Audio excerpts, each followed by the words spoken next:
Kevin McNamara, welcome to Tokyo Reel. Kevin, also known as the Aussie Juice Man.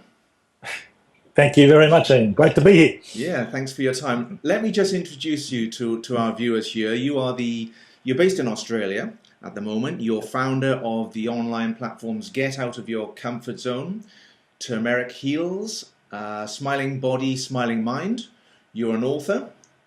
You spent 20 years in the Australian Police Force. So, as I said, welcome to Tokyo Reel. Thanks for giving us your time this morning.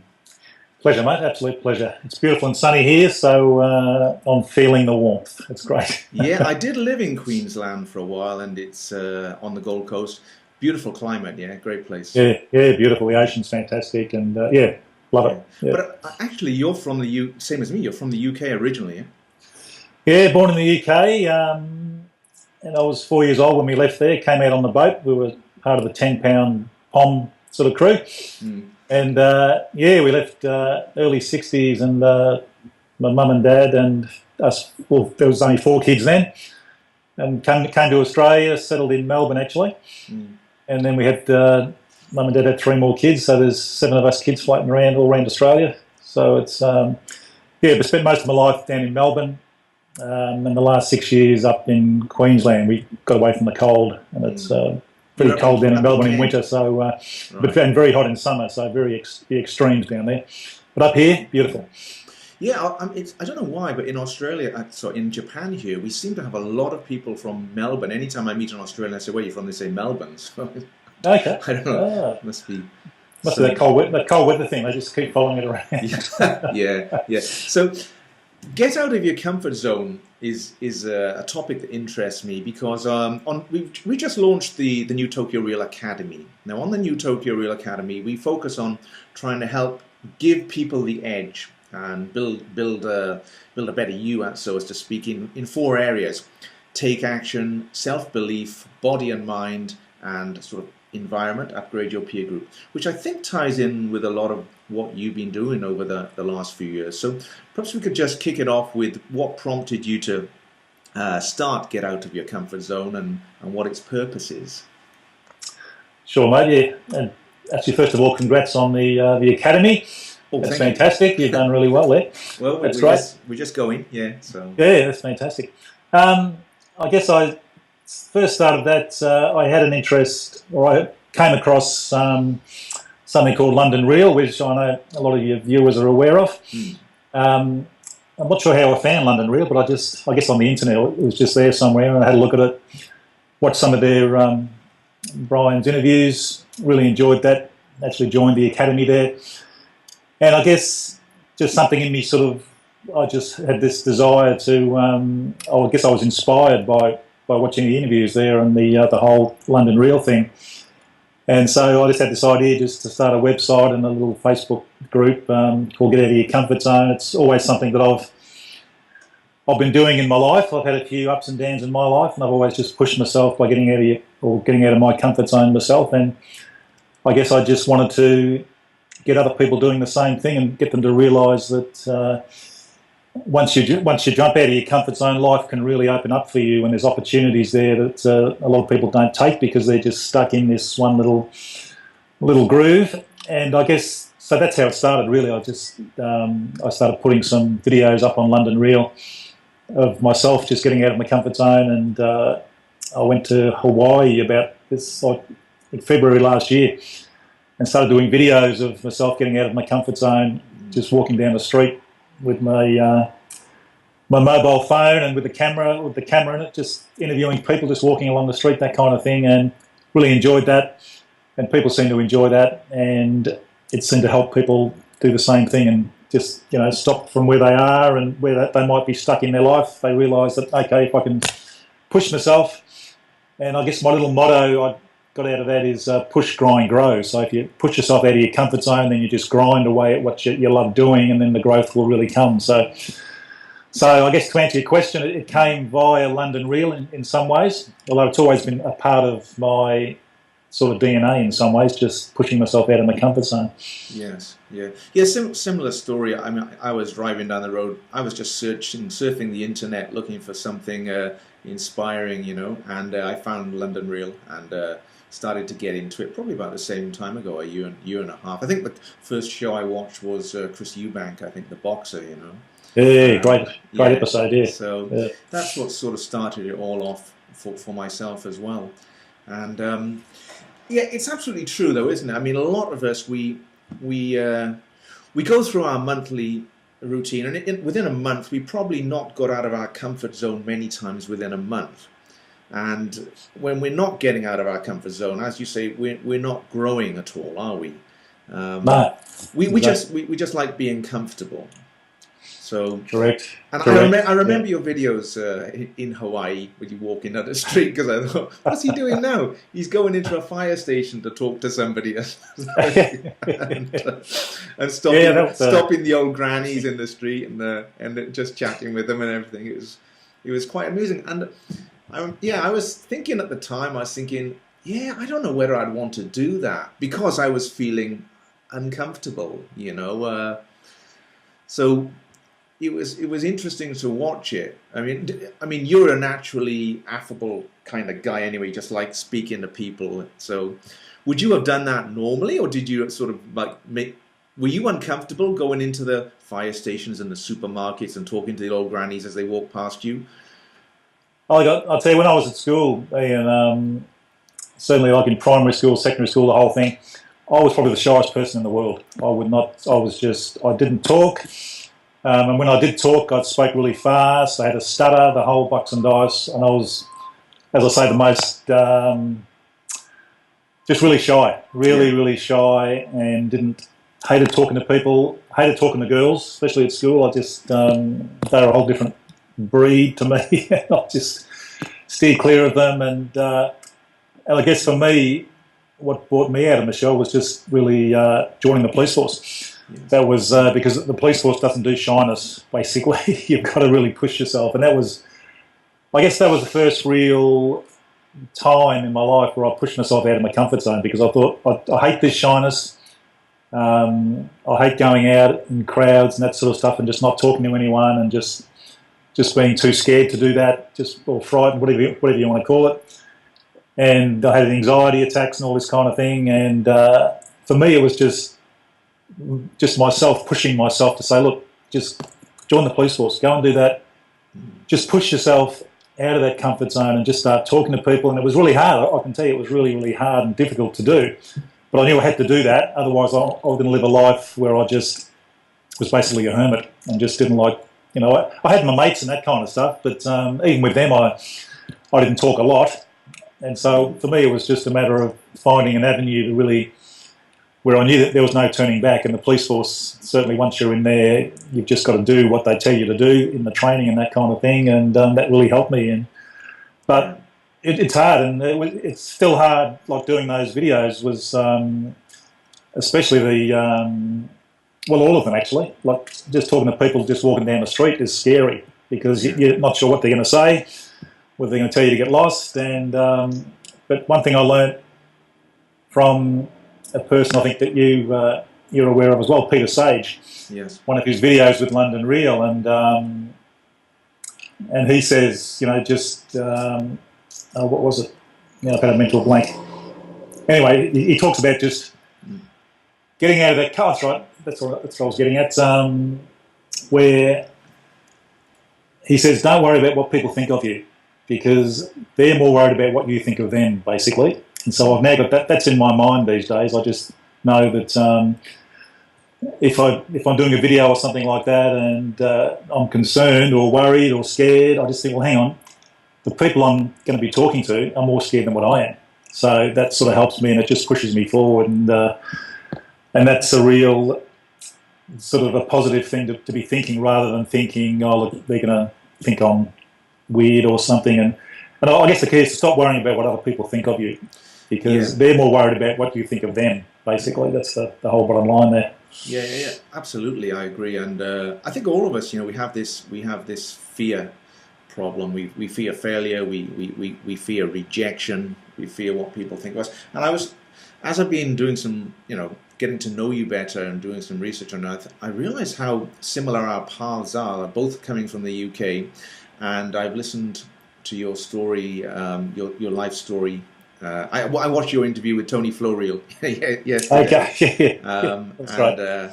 I was actually I was driving down the road and having to wipe my eyes at some points in it, you know. But Yeah, right. Yeah. yeah, I mean it's a great story in that it's such a roller coaster, and it mirrors my life in many ways. And we're about a similar age, and we've both been through roller coaster lives, ups and downs. And I guess at the end of that, Kev, you know, we come out of it. And I know for me, I look back and I look back and I think, geez, if only I knew 30 years ago what I know now, things could be so different. Whether they would be or not, I don't know. But that's the problem, is that, you know, people, when they, last night, I had a video lesson. We do online video lessons, English video lessons, you know, with one of my guys. He's a young guy, 29, 30. And I was trying to say some of this. I said, now is the time to take action. Now you've got to start doing these things. Because now me, 25 years down the line, I'm looking back and thinking, geez, if I was you, I would do this, I'd do that, you know. And it's nice for us now to be able to try and help other people and sort of give them the benefit of our wisdom and experience, yeah? Oh, absolutely. Yeah. That's I suppose that's my life now, I guess. Just and I often tell people, look, this may not work for you, but it certainly worked for me. And if it helps you, fantastic. If it doesn't, well, so be it, so to speak. But all you can do is just sort of guide people on a certain path. You can't tell them what to do, but you can, I guess, show them through your experience, through your example, what you're doing, and hopefully that it appears to be having an influence over people. And I've seen a lot of people, change their lives through sort of what I've been doing, and they've been following me. And it's nice when you get some nice emails of people saying, look, I did this and this, which you've been doing, and I just loved it, and it worked, and I feel so much better, and my life's changing, and all that kind of stuff. And so that really sort of keeps me going, I guess, and that's why you do it, to sort of to help others. That's the whole key.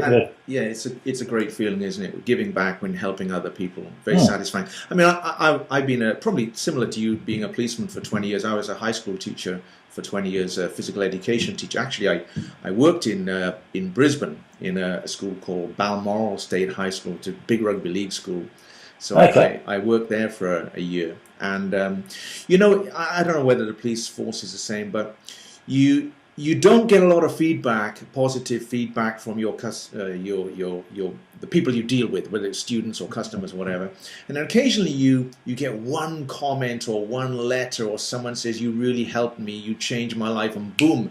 That's all you need to keep pushing forward and grinding, isn't it? Yeah, Just absolutely. One or two little bits of feedback like that, Yeah, and look, I'm sure teaching is very similar to policing. You're in charge of these kids, and they can be, there's some great kids no doubt, but there's some little horrors as well. And certainly in policing, the majority were little horrors that we had to sort of deal with. So there wasn't a lot of positive feedback, and that's half the reason I sort of left in the end, because it was just, I wasn't getting any satisfaction out of it. And although it's a good job, I mean, these days I wouldn't do it, because there's just so much scrutiny now on, there's just cameras everywhere. People have got cameras on their phones, and it doesn't matter what you do. There's people who they're going to criticise you, basically. And so it's a good job, the police force, but it was time for me to sort of move on and And like I said, with the police force, you're helping people, but there's not a lot of job satisfaction there. There wasn't for me anyway. It was just... well, nowadays especially, it's harder for the police, isn't it? I think, than it was. Yeah. I guess some of the worst things for me was going to a domestic dispute where the wife has been beaten. You go there, you charge the husband, you get a statement off of the wife, and then about 2 or 3 days later she comes in and says, look, it's all forgotten, it's okay, we're friends again, blah, blah, blah. And then a week later, the same thing happens. And you go there and it's just a continuing, and you try and change that, but unless the person wants to change, you can't do a lot about it, unfortunately.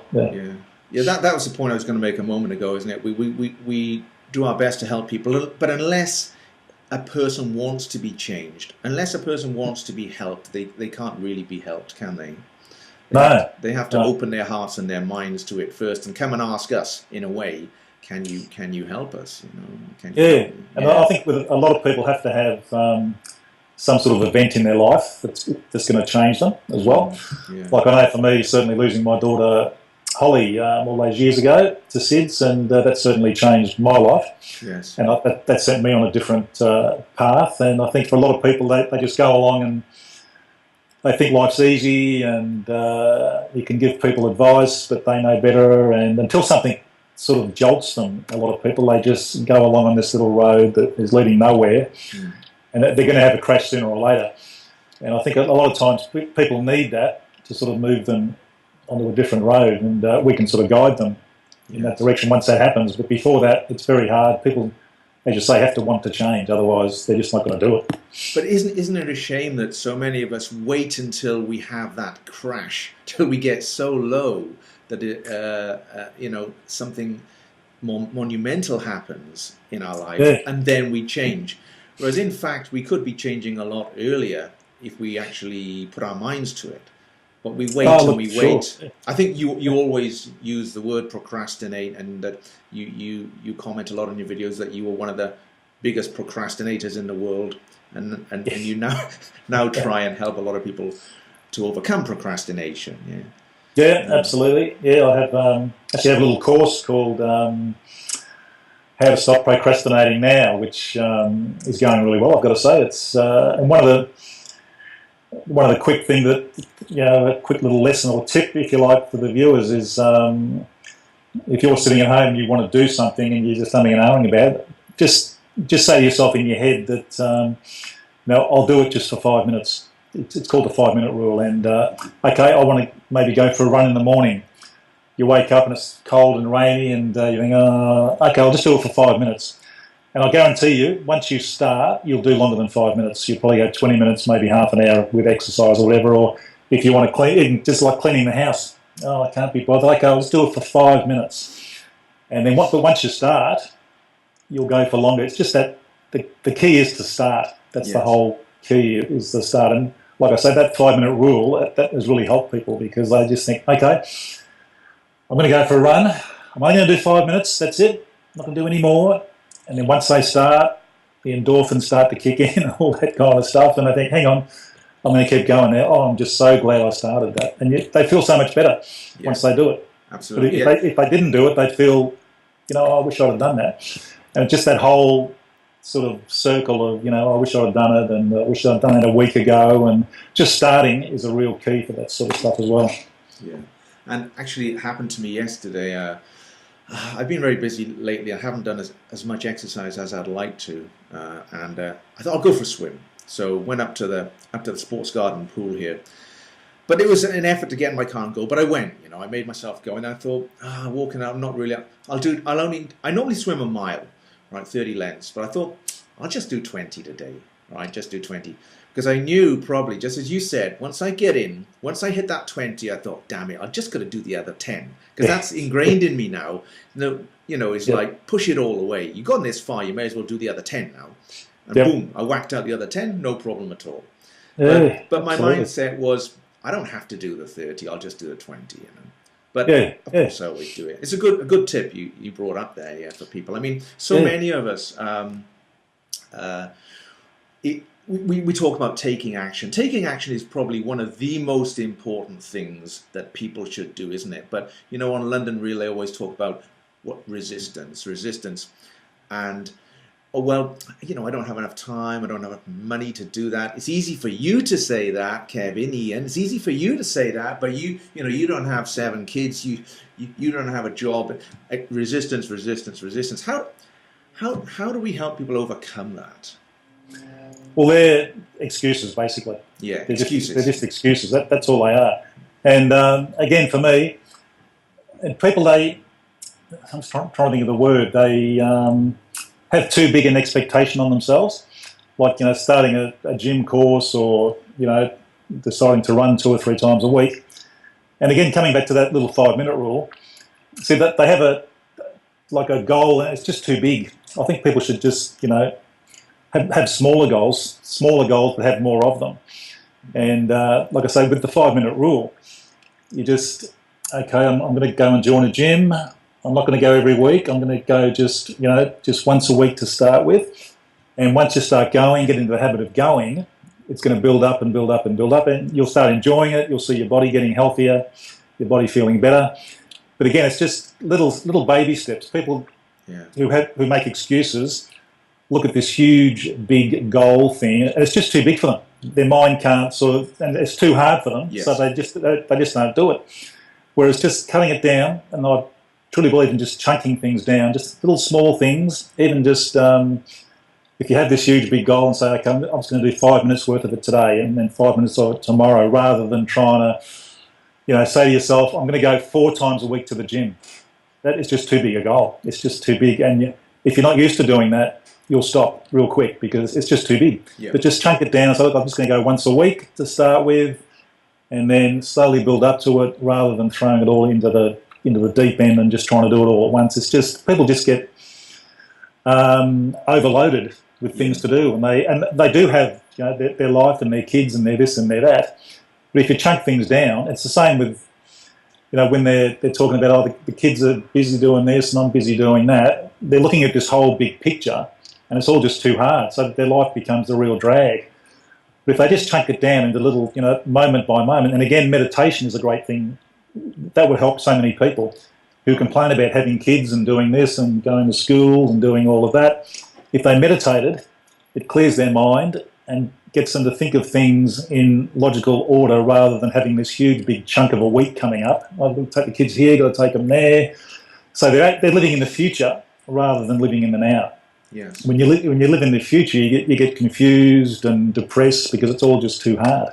Yeah. So just chunking things down. Chunking it down into achievable chunks, and so you have small wins. When you win, even if it's a small win, you feel good, motivates you to go on to the next thing. And celebrate. Celebrate your small wins. Oh wow, I did that. That's fantastic. I feel really good now, and that makes you feel better the next time. And you'll keep doing things rather than just seeing this whole huge, big sort of week ahead of you, that you have to do this, this and this. I've got to go to the gym 4 times. I'll take the kids here, I'll take them there.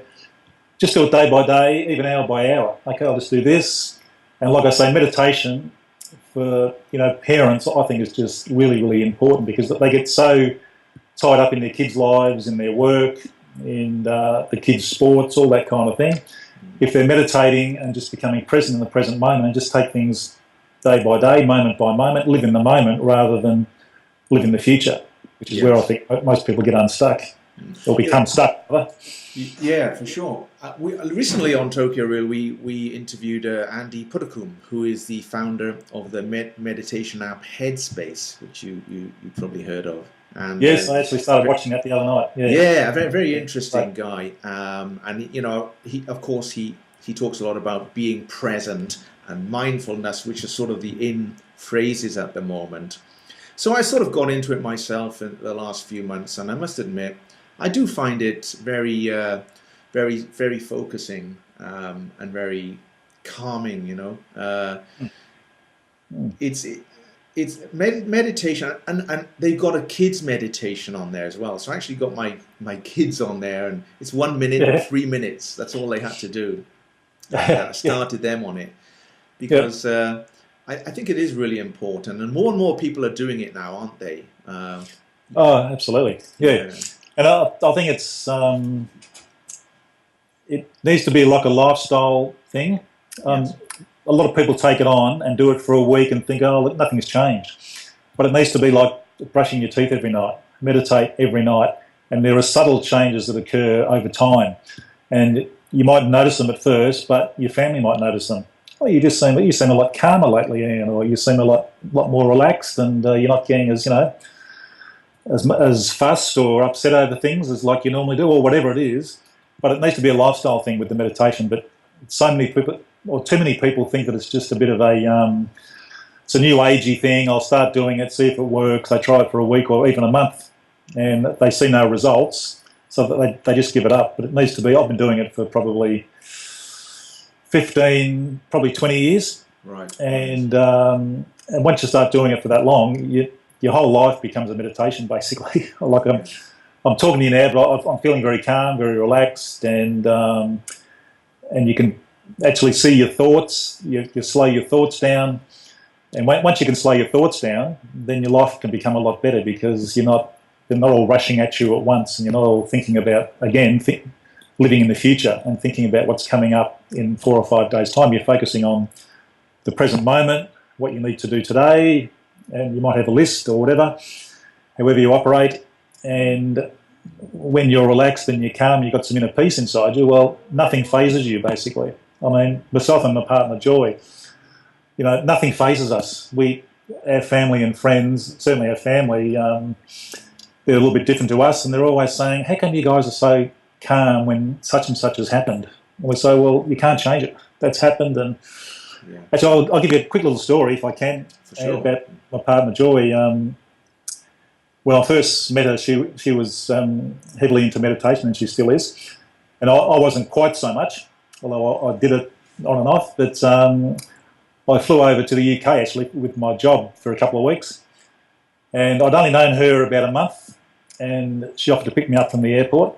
So I flew back and met her at the airport. She said, oh, hi, how you going? Blah, blah, blah. I had a bit of a kiss and a cuddle, all that kind of stuff. And I said, yeah, look, it was a great trip, blah, blah, blah. How are you? How are the girls? And she said, oh, look, we're great. We got robbed yesterday. Some people came in, stole all my jewellery, all my money, all our laptops and other stuff. And but no, we're fine. And I said, what? How come you're so relaxed? Your house has been robbed. Why aren't you stressed out of your head? Yeah. She said, oh, you can't change it. It's happened. So we move on. The house is insured. We'll get some laptops back through the insurance, blah, blah, blah. And I thought, wow, if that's what meditation can do for you, well, I want some of that. So that was a big lesson for me. Yeah, good story. Yeah. I mean, coming from the UK, I had a lot of trouble with road rage. I came over to Japan, you know, driving down the road and giving people the birdie and shouting at them. And I started to think, what am I doing, you know? And then that's one thing, since I started meditation, that seems to have just disappeared. I just don't do that anymore now. I'm much calmer inside and more focused. So I agree with you. I think it's great, you know. But isn't it a lot of what we're trying to help ourselves with and help other people with? You mentioned a moment ago, it has to become a lifestyle thing, part of your lifestyle, not just something you jump on for a few weeks and do it. So I know you've changed your life a lot, and meditation has become part of it, regular exercises have become part of it, and I've heard you talk about your morning routine. Habits are really important, in sort of ensuring that this is all successful in that new path we want to take. What habits do you sort of have that you would share with us that are useful? Habits, routines? Yep. Well, I guess my morning routine is really, really important. And I think last time we spoke, I spoke about if you want to change your life, you have to change the person you are.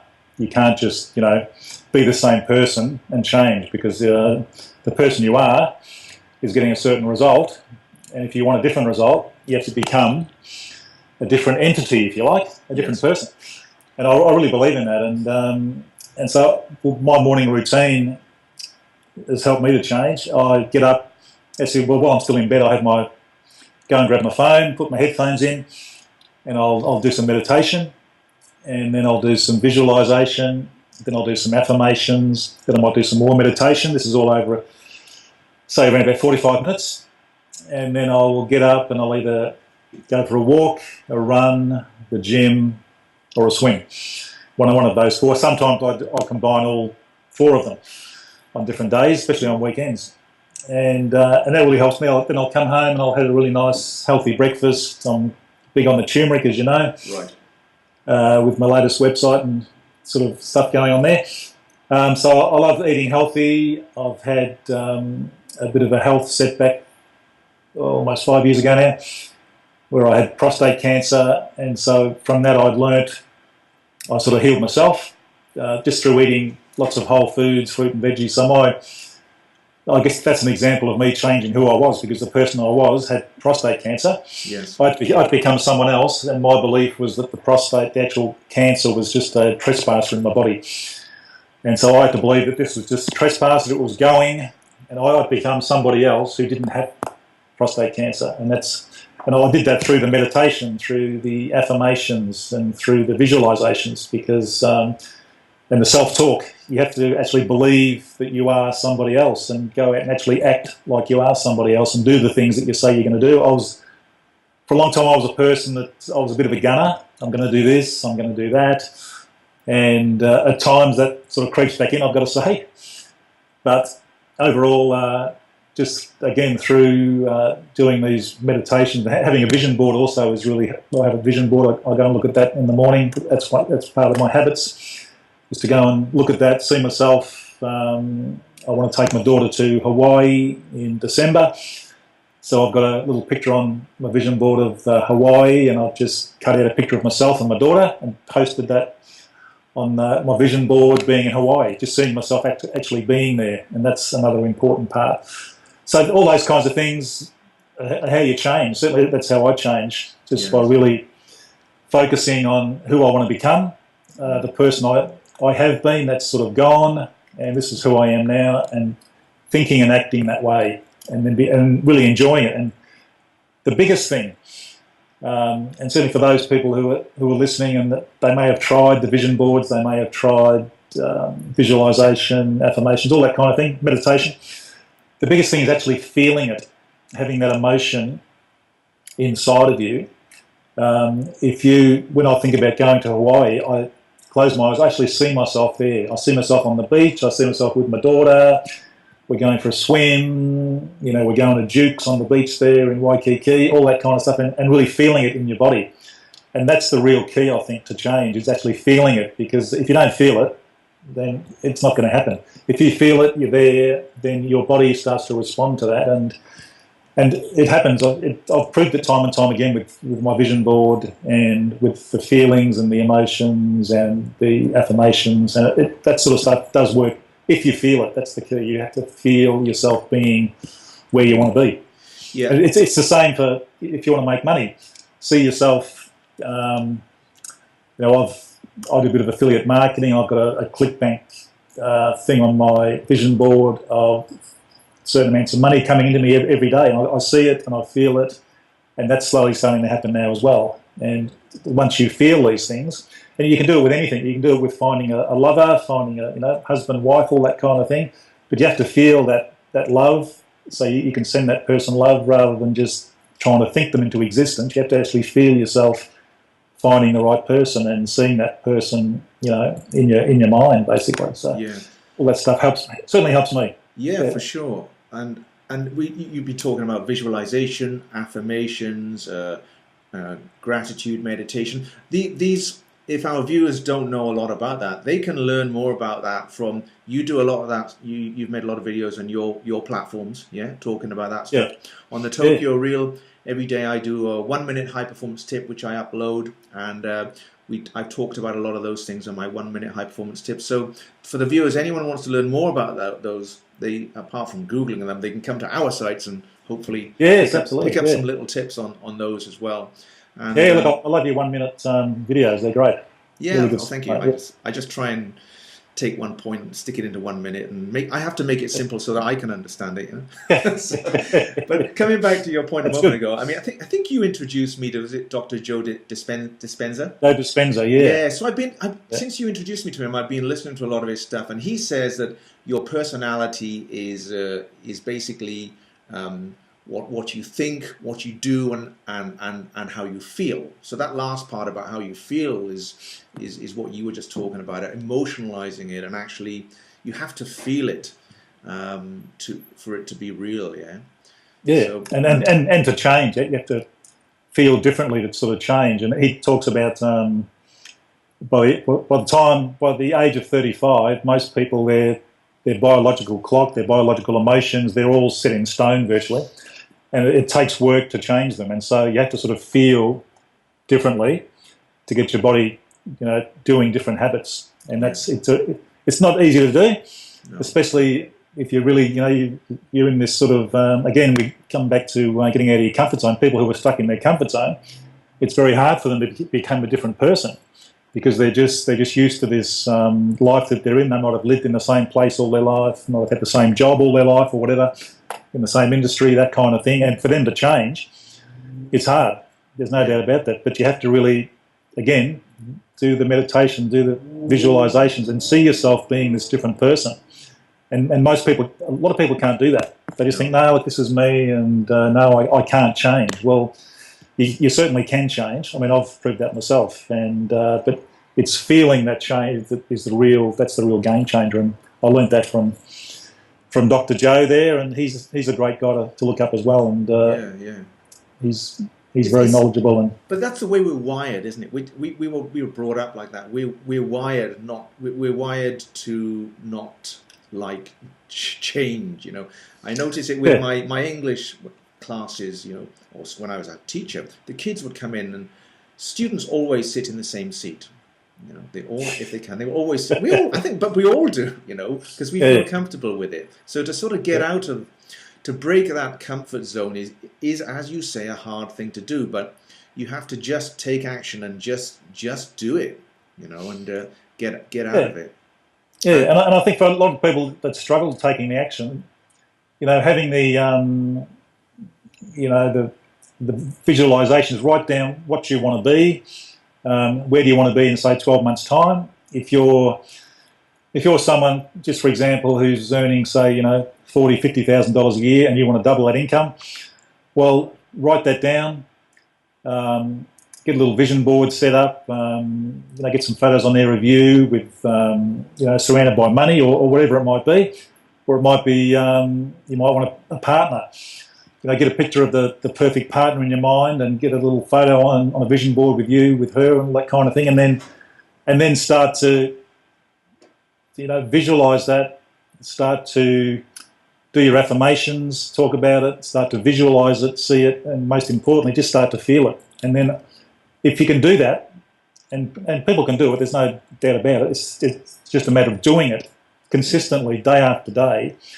Then it's that law of attraction thing. You will bring it into your life. That's a huge thing for me, the law of attraction, and it definitely works. And people that, again, we spoke earlier about people have to want to do that. And if you want to hard enough, and I think we've spoken about your whys before. If your why is big enough, then you are going to achieve that thing that you want. But if your why isn't big enough, then you're not going to go anywhere. You're not going to change. Yeah, absolutely. And a lot of people don't ask themselves what their why is, do they? They do things inside out. They do them for the wrong reason.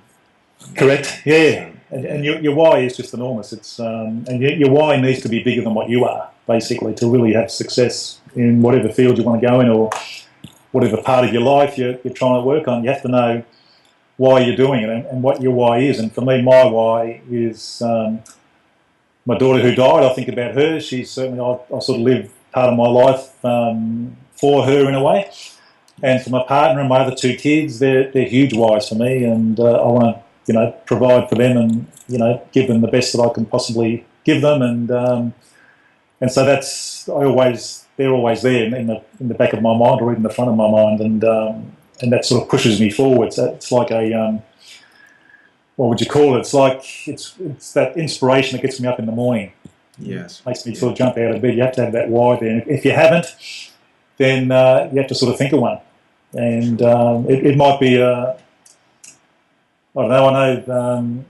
I know a friend of mine. His why is his old football coach who died, and he still plays football, and he has his old coach's old number. He always wears it on his sleeve every time he goes out to play, and that really inspires him. That's his why, and we all need a why. Otherwise, you're going to get stuck in your comfort zone. Yeah. And I think to get out of your comfort zone, you have to have some sort of why. You have to have some sort of reason to be doing it. So that's really, really important. And when we're younger, our why tends to be more self-centered, doesn't it? As to, I want to do this for me. I want to get money. It's more materialistic to us now. I get it. You know, my why is probably my family as well. You know, I've got two young kids, and every time I look at them, I want whatever I'm building now, whether it be Tokyo Real or the new academy or the schools that I run. I'm sort of not doing it for me anymore. I'm doing it for them. I'm always thinking about, what will I leave them? What will be my legacy? How can I provide for them better? And that's a bigger driving force in saying, I want money. I want to be the biggest guy in this area doing what I do, you know. The ego sort of, you need an ego in a way to achieve the things that you want, but you've got to keep control of that ego and keep it in perspective, haven't you? Because it can be destructive. Yeah. Oh yeah, and I think, as you say, like people who are younger, they're out there and they want to do it, for money or for girls or for whatever, which is fine. But in time, they'll realise that there's not a lot of satisfaction. You can have all the money in the world, and if you're not happy inside yourself, then the money is worth nothing. Basically, there's lots and lots of billionaires out there who have more money than they could ever wish for in their whole life, but they're terribly unhappy. And there's people out there, you see them over in Bali and these sort of places, who have no money, but they're the happiest sort of kids in the world. They're just they have the inner peace. Yes. And that's a huge thing, I think. And as we grow up, we suddenly start to realise that there's more things in life to money and getting drunk every night or whatever floats your boat sort of thing. And you realise that eventually that, okay, all we really have is who we are and what's inside us. And that's a real key for me, is you have to know who you are, and you have to know what's inside you, and you have to have that inner peace. And rather than craving all this material stuff, which it's great to have, like the new car and the new house and all that kind of thing, but that's not going to bring you happiness. I mean, that's just a fact of life. You can have that, and people go out and they strive and work hard to have the new house and the car and the wife and all that kind of thing, the trophy wife as they call it. Yeah. And then they get it and they think, oh, is this it? Oh, there must be more to life, surely. Yeah. I better have some more houses, some more wives, and some more cars. And it doesn't. They keep striving. Yeah. Like you've probably heard of Shane Warne. Yes, of course. Australian cricketer. Those American people watching. Yeah. He's sort of Australia's most famous cricketer, and he was on a program called "I'm a Celebrity, Get Me Out of Here" last year. And Shane's one of those guys who is still striving. He's got loads of money. He has loads of girlfriends. He's got a couple of kids. And on this show, the real Shane really came out. He said, "Look, I want more. I want more money. I want more cars, and I want more of this, and I want more of that." So he's still someone who hasn't quite grown up yet. He hasn't worked out that he's not going to find love and happiness in cars and money, basically. And must be getting close to 50 now. So, but one day the penny will drop with him, and he'll think, "Well, hang on, I've got all this, but I'm still unhappy.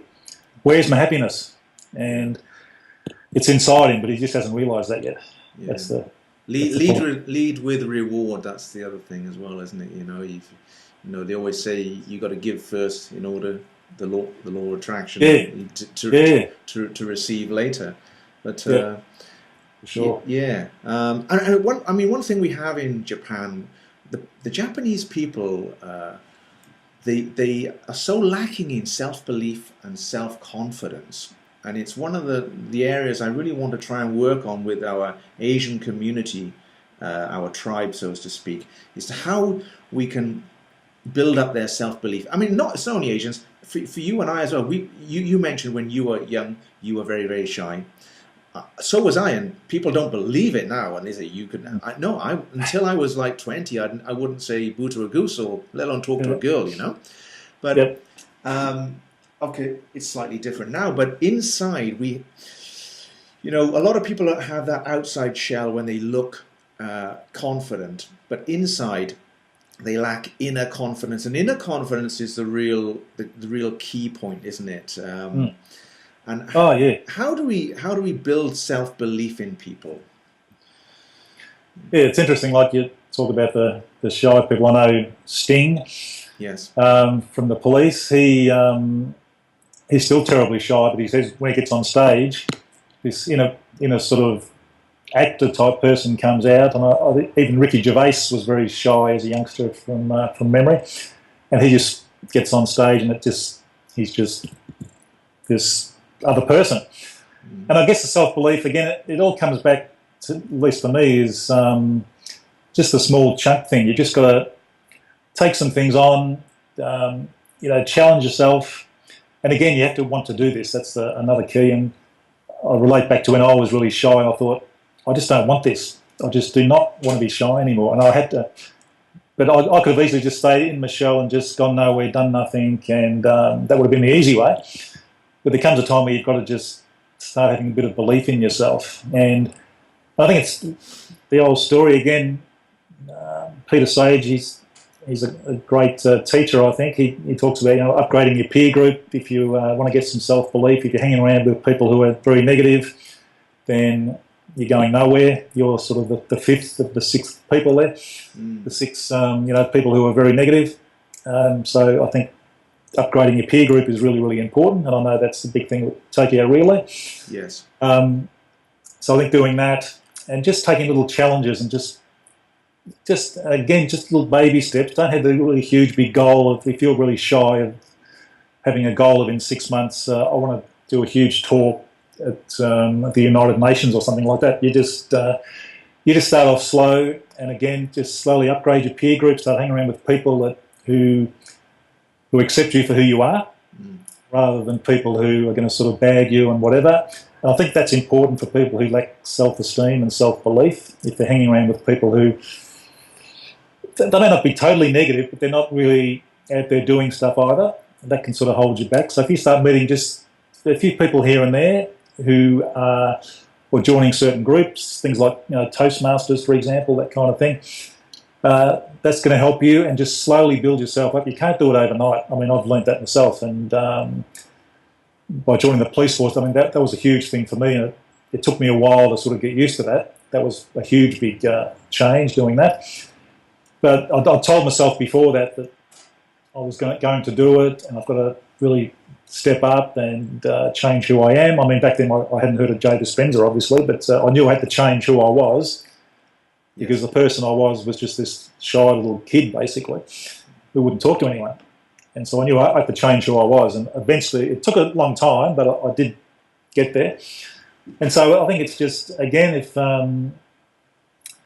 and it comes back to the basics, like the habits of doing some meditation in the morning and just seeing yourself, visualising yourself as this person who's got the self-belief, and having goals, just small ones that you want to move forward with, that are going to help you with your belief, just little small wins, and celebrate those wins, and that gives you more confidence, and slowly you sort of build yourself up. It's not sort of a one golden pill is going to do it for you. It's just a matter of just those slow little baby steps that people talk about. I think that's very, very true, and you can't just look. Some people can change overnight, and but they're the exception to the rule. But the majority of people, it's just the baby steps. Just start believing in yourself and hanging around with people who believe in you. If you're hanging around with people who don't believe in you, well, you're going to stay where you are.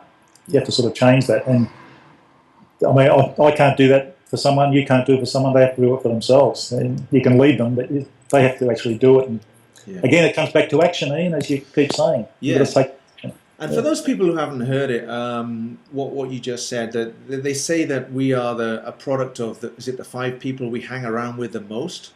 Yeah. So that's a really important thing for our viewers to ask themselves this question right now. Who do you hang around with the most? Because you're going to be a product of those 5 people who are with you every day. And if they're all criminals and drug dealers and big drinkers, you're going to inevitably, it's just scientifically proven that you will become one of them. You will become the same. Whereas you flip it, and for example, if you want to become a high performance person in a certain field, will go and hang out with high performance people in that field, and they will elevate you to their level. Yeah. Yes. So absolutely. It's sorry, just some of the worst people are your family. Yes. Your family can really drag you down, especially parents. They don't believe in you, and mum and dad might want you to be a doctor or something, but you want to go out and be a entrepreneur, and they'll try and drag you back and say, no, you can't do that. You're not good enough. Blah blah blah. Or your brothers and sisters that get jealous or whatever. So the family can be some of your worst people to hang around with. So sometimes you have to sort of just make that cut, hard as it may be, but to get your self-esteem up and to start doing what you want to do and to be successful at it, you've got to sort of just cut those ties with some people. Still see them. Obviously, your family's your family. But if they're going to try and drag you back, well, and there's some people that I know. In fact, there's a couple of guys on London Real I know fairly closely, and one especially, and his parents just keep dragging him back all the time. I'm doing a bit of coaching with him and telling him, look, one day you've just got to say, hang on, this is my life. It's not their life. You can't live your life through your parents, and the parents can't live their life through you. You've just got to cut that sort of tie. But I suppose the point I'm trying to make is that your parents and your family can be those 5 people that hold you back, very much so. Absolutely, and I've spoken to a lot of people like you have, and often your family are the people who hold you back the most, and your good friends, and they're not meaning to, but they just don't want you to. I guess it's this fear of failure. I think they don't want you to fail. So they say, well, why don't you just take the good job with the regular salary every month, and you'll be safe. And sorry. Yeah, go ahead. And also, I think it is because they're in a certain comfort zone, and they see you wanting to get out of your comfort zone, and they don't want you to. They want you to stay in the comfort zone with them, where it's easy and life is easy. There's no drama. We just go along and everything's fine. And you're trying to go out and do things that no one in the family's ever done before, and they're saying, "Hang on, that's out of our family's comfort zone. Come back here and become, stay one of us. Don't go off and do your own thing. Just stay here with us." And they're trying to drag you back to their comfort zone, and that's what happens with a lot of people, and that's what stops them. They get this guilt thing from the family, and look, mum and dad, look, I want to go and do this. Yeah, but we've always done this in the family, and we've always done that, and you're going to go off and do that.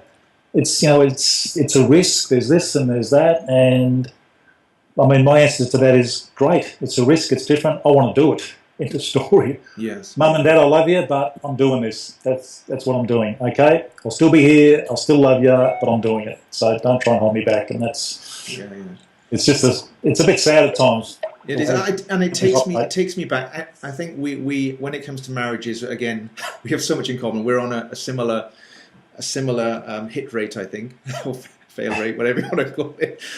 To my first wife, who was a lovely lady, but for us it was a bit of a battle most days. And I remember her saying things like, I was trying to better myself all the time and do things. I remember her saying to me comments like, Who do you think you are, boy? You can't do that. Get your feet back down on the earth. What are you doing? Get your head out of the clouds. And I remember it crushed me for a few years. It really crushed me, and I started to lose so much confidence. And in the end, I just walked away. I thought, I don't want to become like you. I don't want to be like that. I can do this. But I had to cut it and walk away after 14 years, and it was freaking hard, because she was, I loved her really, and she was a lovely lady, but it wasn't working. So I guess I'm coming around to, at what point, you've got good friends who are negative.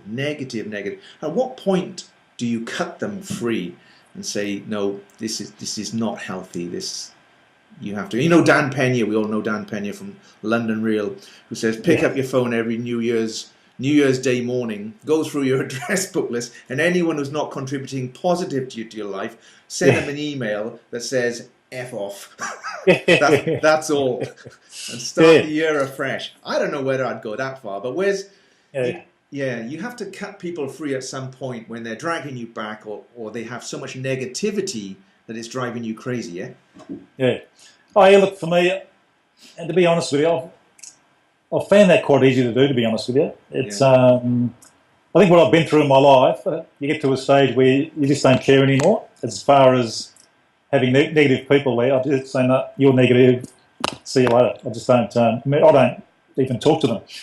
No. I just think, no, they're negative, I'm moving on, that's it. I won't sort of ring them anymore, I won't do this, I won't do that, whatever. So, look, for me, as I say, I don't find that overly difficult, but I know most people do. And I guess you've just got to say to yourself, well, in 12 months' time, where am I going to be hanging around with this person? Am I still going to be... And look, it might be your wife, it might be your husband. Yeah. And in 12 months' time, am I still going to be unhappy? Am I still going to be depressed or whatever? So when do you cut that tie? And for me, it's always now. There's always just now. Just do it now, because the next 12 months just flies by, and 12 months comes around and you think, oh God, I'm still in this life, and I've still got this friend who's really negative, and he's having a horrible effect on me, and it's just, he's a nice guy, but it's just not working. I'll give it another year. And by then you look back and you think, well, 5 years have gone by, and you just haven't made the cut. So you just have to do it. I mean, you can't tell people when to do it, but they just have to wake up to themselves, not wake up to themselves, but just realise that certain people are holding you back. And if you're going to hang around with them, well, you can't expect to change, because it's just not going to happen. It's just like that, the thing about if you're doing the same thing over and over again, you're getting the same result. Well, that's the definition of, what is it? Clinical insanity, isn't it? Yeah, I think. Definition of insanity, yes. Just doing the same thing, getting the same result, and expecting a different result.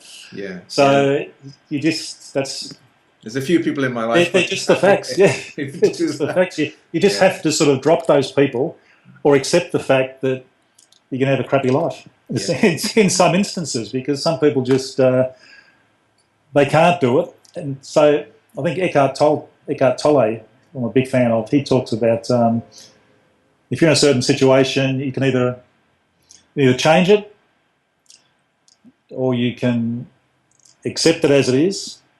Accept it as it is, or you can change it. Or there's three things, and I can't think of the third one right now, which is really annoying. But so I mean, it's your choice. You can just stay with negativity in your life and with bad people in your life, or you can make a choice and sort of move on. Or just accept it, and accept that that's where you're going to be in 5 years' time. Nothing's going to change. And if you're happy with that, that's fine. And if you're not... We both have the same philosophy here, where we want to convey to people that you do have a choice, right? So many people think they don't have a choice. You do have a choice, yeah? And absolutely.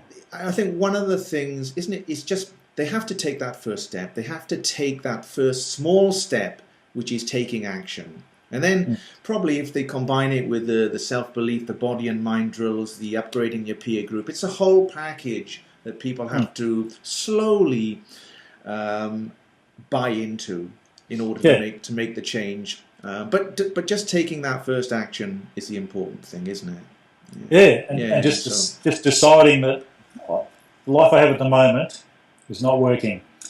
Okay, I've got to change that. And just making that one decision, just saying, well, I've got to change it.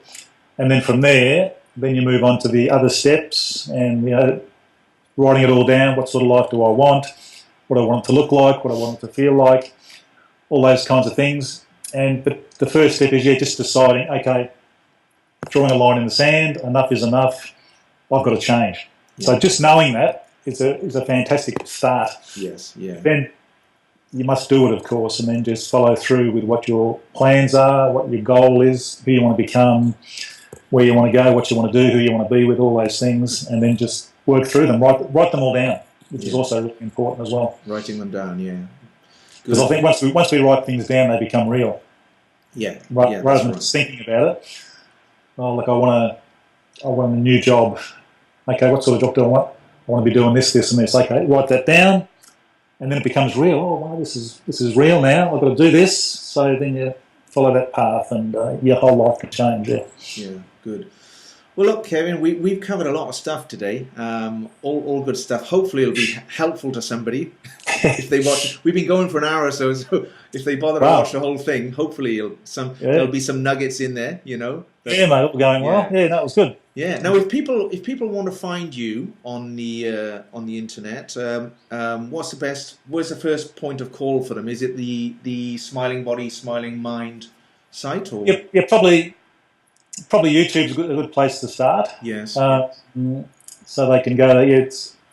The channel's called Smiling Body, Smiling Mind. Yeah. They can find that. It's got a lot of health stuff on there and those kinds of things. I've also got a YouTube channel where those other videos are, which is called Get Out of Your Comfort Zone. That's where the Hawaii videos and all that kind of stuff hang out. Yeah. And there's also getoutofyourcomfortzone.com.